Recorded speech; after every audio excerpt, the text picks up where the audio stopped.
Арайлыммен танысқаныма көп бола қойған жоқ. Алматы 2 миллиондай адам тұратын үлкен қала ғой.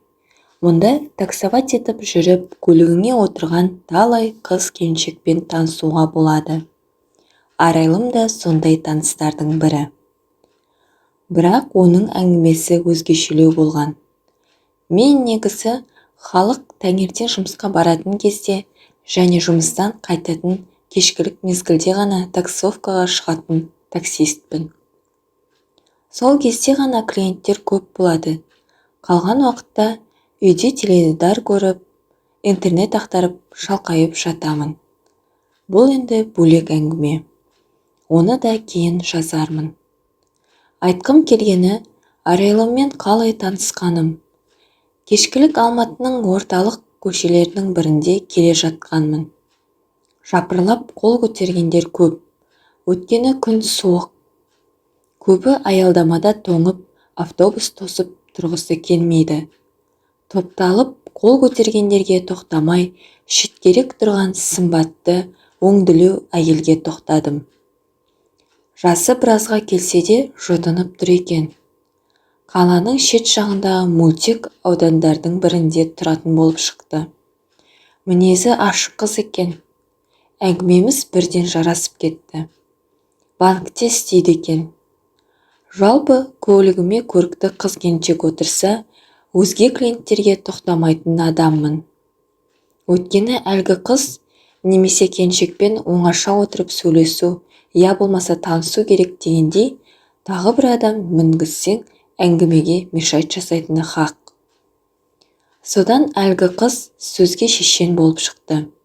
Өзі танысты. Әлсін-әлсін бетіме, денеме сүзіле қарап қояды. Бір сөзінде 35-ке толғанын, әлі күйеуге тимегенін айтып қалды. Онымен қоймай, жасың нешеде деп сұрап алды. 25-ке енді толамын деп едім. Нағыз олжып тұрған кезің ғой, күшің бойыңа сыймай жүр деп неге екенін тамсанып қойды. Телефонымды сұрап алды. Спортпен айналысқансың-ау, денең мощный екен деп тағы бір әңгіменің шетін шығарды. Сонымен не керек, Арайлымды айтқан жеріне жеткізіп салдым. Негізі 700 теңгеге келіскен едік, бірақ ол қолыма 2000 теңгені ұстата салды. Күнде кешкілік мені манағы жерден алып кетіп тұршы деп өтініш жасады. Бүйтіп қомақты ақша беріп тұрса, әрі банкте істесе, бір пайдасы тиер деп ойлап, қуана келістім. Арайлыммен таныстығым осылай басталды. Кешкілік алып кетемін, бірер рет кафеге тоқтап тамақтандық. Соңғы жолы ол өзі коньяк ішті. Мен рөлдемін. Татып алмадым. Шын ба, өтірік пе, 2 рөмкеге масайып қалды. Үйіне жеткізіп, көліктен түсер кезде қолымнан ұстап, өзіне тартып, ернімнен тұншықтырып тұрып сүйші, еркектің құшағын аңсап жүрмін деп жапса кеткені. 10 жас үлкен демесең, былқылдап тұрған әдемі қыз. Несін тартынайын, үйленген адам емеспін. Өзі тіленіп тұрса, бәлсініп нем бар, аймаласа кеттік. Одан көліктің артқы орындығына отырып ұзақ сүйістік. Арайлым өзі шешінді, мені шешіндірді. Болар іс болды. Рас, шөлдеп жүрген қыз ба, Арайлым тоқтар емес. Өте күшті жігіт екенсің. Қанша еркекпен жатып жүрсем де, сендей қуатты жігітті көрмеппін деп үздігеді келіп. Алдағы сенбіде дос қыздармен жиналып, девичник жасаймыз, саунаға барамыз.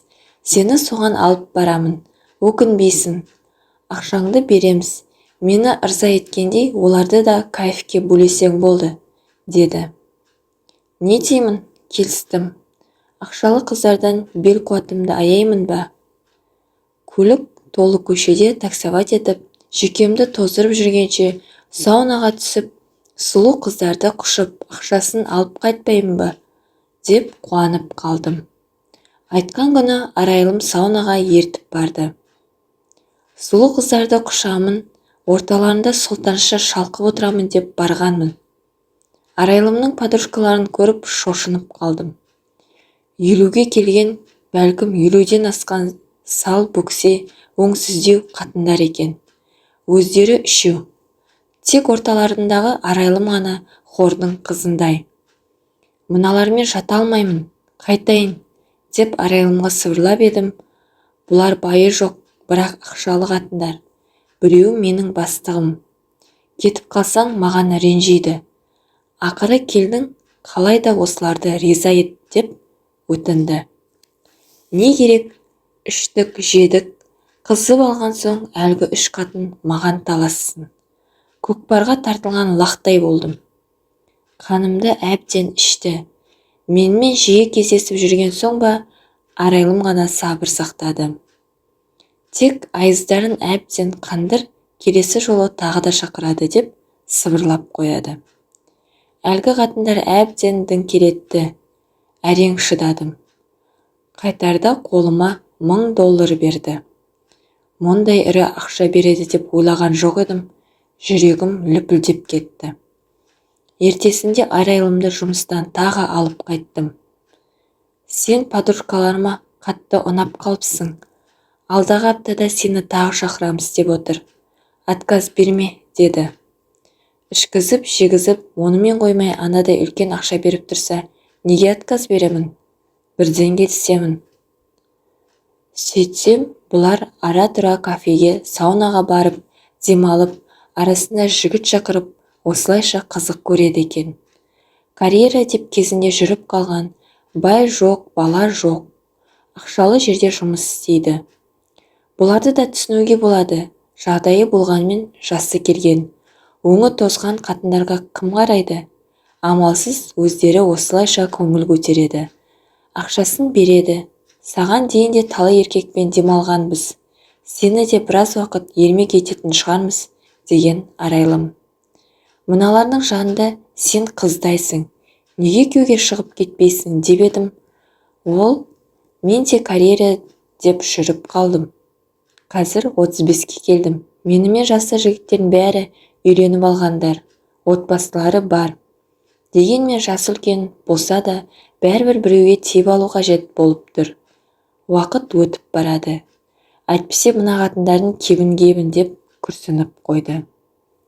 Сонымен не керек, күнде кешкілік арайлымды жұмыстан алып кетіп жүрмін. Подружкалары да мені сенбі сайын кездесуге шақырып, ақшаларын беріп жүр. Кейде кәрі қатындардың қолында қоршағына айналып кеткен жоқпын ба осы деп ойлап қоямын. Бірақ көзіме олар беретін $1 елестегенде бәрін ұмытып кетемін. Ей, ақшаның құдіреті-ай. Таксовать етемін деп жүріп, осындай жағдайға тап болдым.